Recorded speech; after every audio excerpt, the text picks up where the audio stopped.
you hear me? Yes. Yeah. All right, sorry about that. It was echoing. I could hear my voice every time I was talking. But proud of our guys going on the road. Again, you get 10 down on the road and responding off the 61-yard touchdown pass with a kickoff return. The interception coming off the first play. Really nice job by our defense, Tavares Robinson, designing that, and then answering with a 25-yard touchdown. So you got 3 plays, a 14-point swing. When you go on, you're going to win on the road. Those are the things you've got to do. And this team's got a strong belief in each other, and they're certainly playing for each other. It was a great night to be a Gamecock. The players of the game offensive was Hayden Hurst and A.J. Turner. Both guys contributed a lot. Explosive plays. Hurst from Jake Bentley from 40 yards. Tyson Williams and Debo Samuel both had runs. A.J. Turner had a 10-yard run, and Hayden Hurst had a 22-yard reception from Jake Bentley. Defensively, players of the game, Bryson Allen Williams and Jemias Williams.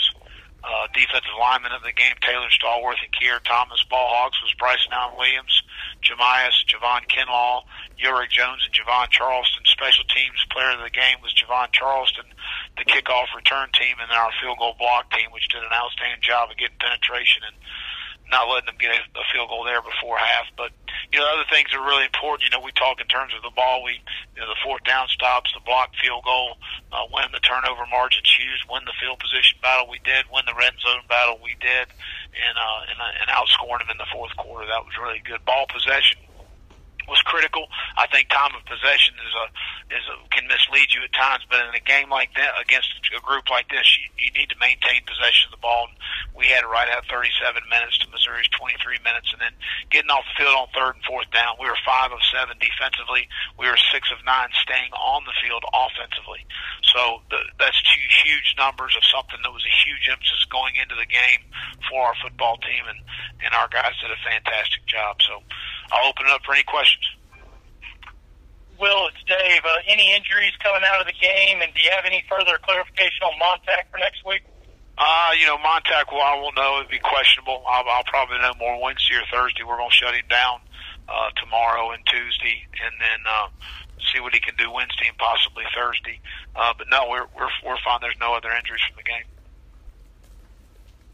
Will, this is Josh. You just made the switch at left tackle because Malik wasn't playing the way you wanted him to, or you wanted to give Dennis a chance, or what was the thinking there? Well, Malik did sprain his ankle, but he's going to be fine. I mean, if we had to practice today, which I gave since we got back so late, I gave the guys off, and we're going to meet tomorrow morning. So,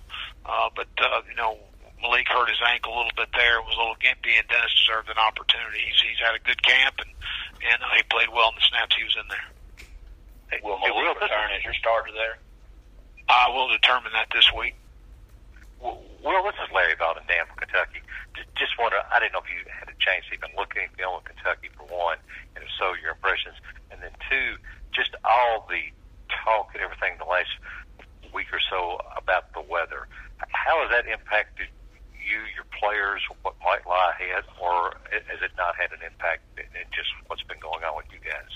Well, we have 7 players from South Florida that their families are being impacted. We offered them an opportunity to come to Columbia and stay for a period of time while the hurricane came through. All the families declined, and it felt like that it was best to stay there. There's a lot of moving parts when you deal in a situation like this, and work and different things that those people are going through. But our thoughts and prayers are with them right now. Talking to our guys, Eldridge Thompson, one of our linebackers, mom and sister in Houston, so they've gone through that situation, which is horrific. And so again, I think that just supporting those young men and knowing that their families are okay. Tavares Robinson's family's from South Florida. Our defensive coordinator, so he's been on the phone quite a bit today, checking on them to make sure they're okay. So it's a tough time. There's no doubt about that. As far as it being a distraction, I think the guys have done a nice job of prioritizing, when they needed to focus in on football and understand that our thoughts and prayers are always with their families all the time, and that's part of who we are here. I have been able to watch Kentucky a little bit. I was able to catch a little of their game Saturday while we were in the hotel, and I think Mark's just done a fantastic job of upgrading the talent. They have really good skilled people offensively. Snell's an outstanding back, a guy that can really bruise you up in the run game. Shane King's a guy guy that's a change of direction guy. Steven Johnson's playing at a high level. They have really good receivers outside. Garrett Johnson's a guy I've got a lot of respect for. They've been banged up a little bit on the offensive line. Defensive, they're going to be mostly an odd structure, and I think they do a really good job of giving you some issues. They're long at the corner position. The back end guys is another place I think they've taken a step forward as far as the players they have and guys we've recruited that have gone to Kentucky. So I think that says a lot about the job they've done. Thank you. Will, Dave again. Just looking at Javon Kinlaw, had a couple of pass breakups, blocked the field goal yesterday. How has he come along since he got to camp? Is it just kind of a improving by leaps and bounds kind of thing? Is it a slower process? Well, I think it just takes a little time sometimes. People don't realize he was not a true 2-year junior college player. He was a guy that went mid-year, so he went through a spring ball, he went through a fall, and then he was here in May. So this is not like he's 2 years out of high school. I mean, he was just really a year out of high school and, continuing to work on his endurance and continuing to get his weight down, something he talked to me about this week. And, it's hard sometimes for us to really know until you get into a football situation and playing in a season or in spring ball to find out what a good weight for a player is. And that's something we always want to kind of look at. Their body fat levels, obviously their hydration levels, just different things like that to see what's most productive for them to be. And that's something we haven't totally determined yet. But he told me he's really watched what he's been eating. His weight has come down some, and I think that's helped him build some more stamina and endurance in what he's trying to do. But continuing to practice the right way. But you saw, he's an agile big man. He can move his feet. He can press the pocket. He can hold the point in the run game. And I've been extremely pleased with his progress. I really have. He's done a fantastic job of continuing to work, and he'll continue to get more and more snaps. At this point, Will, is there a set number of snaps that you like to have him on the field or that you're comfortable with him playing per game? Well, I think, Dave, a lot of that has to go with the week of preparation, practicing the right way so we have confidence he's going to be able to execute whatever we're trying to do, what the game plan is, and then how is he playing during the game. That's one thing our staff does a fantastic job of is within the game evaluating our guys who's playing well. And the guys that aren't playing well, we obviously need to make a change. The guys that are playing well, we're going to try and get them as many snaps as possible. Thanks.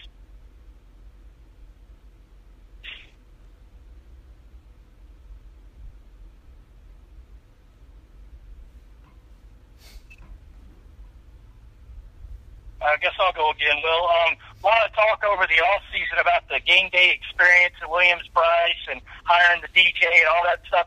Did you have any suggestions that you passed on to Ray or to the administration? I think Ray got more suggestions than he wanted. Coach is very forward thinking in what he wants done here, and he came to me after the season was over and threw some ideas to me that I was all good with, and the DJ and the different things that he wanted to look at, and wanted to make sure it was something that was in accordance with what we wanted to do. And it was a shared vision all the way. There's no doubt about that. He's awesome as far as forward thinking about what can we do to help our program, and very open minded about the things he thinks can help us be successful.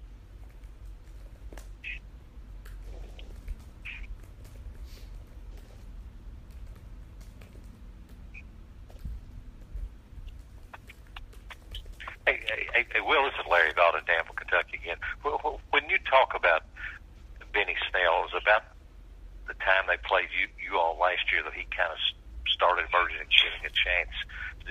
Is there any one thing that makes him stand out to you more than anything else? Well, he just runs heavy. At the end of the day, he's a heavy-handed guy. He's going to run with his pads forward, and you see him falling forward more than he ever gets knocked back in the run game. He's always landed for positive yards. That's the one thing that stands out to me. Thanks.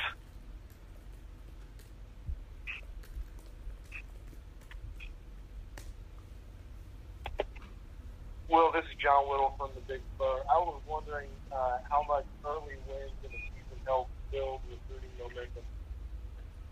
I'm sorry, John. Can you ask me again? How much do wins early in the season like this, especially this year with this team, help with recruiting momentum? Oh, there's no doubt that people want to see results. They want to see you making progress. And certainly, I think in our first 2 games, they see a tremendous amount of progress from year 1 to year 2, and from week 1 to week 2, and they want us to continue to see it. That's one of the the big things that people take shots on us about is history and tradition, and we need to show that we're a team that's going to be winning some ball games.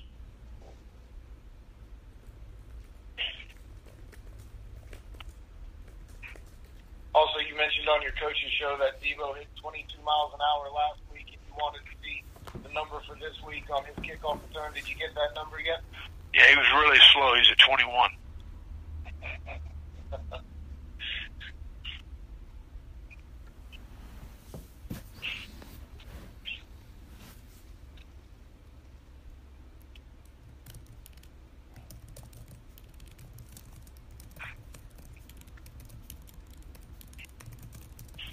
Y'all good? Maybe that's it. Thanks, Will. All right, y'all take care. Thank you. The chairperson has disconnected. The conference will now